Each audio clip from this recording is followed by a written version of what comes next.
تربت میں قتل ہونے والے 6 مزدوروں کی لاشیں حکومت بلوچستان کے خصوصی ہیلی کاپٹر میں ملتان روانہ کر دی گئی۔ نگراں وزیر اعلیٰ بلوچستان میر علی مردان خان ڈومکی نے خالد ایئر بیس پر مزدوروں کی میتوں کو ملتان روانہ کیا۔ اس موقع پر مزدوروں کی مغفرت کے لیے دعا بھی کی گئی۔ ایئر بیس پر نگراں وزیر اعلیٰ بلوچستان نے شہید ہونے والے مزدوروں کے ورثاء سے ملاقات کی اور واقعے پر افسوس اور تعزیت کا اظہار کیا۔ ان کا کہنا تھا کہ بے گناہ مزدوروں کے قتل پر بلوچستان کا ہر فرد رنجیدہ ہے۔ سوگوار خاندان کے دکھ میں برابر کے شریک ہیں۔ قیمتی انسانی جانوں کا کوئی نعم و بدل نہیں، تاہم تمام شہید مزدوروں کے ورثاء اور زخمیوں کو حکومت بلوچستان کی جانب سے معاوضے کی جلد ادائیگی یقینی بنائیں گے۔ ان کا مزید کہنا تھا کہ مزدوروں کا قتل سفاکیت کی انتہا ہے، ملوث عناصر کو کیفر کردار تک پہنچائیں گے۔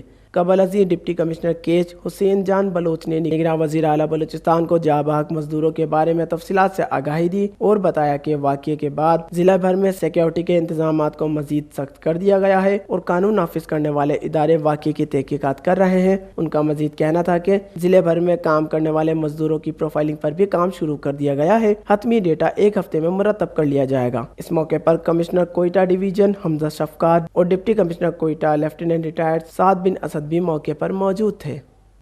وش نیوز، کوئٹہ۔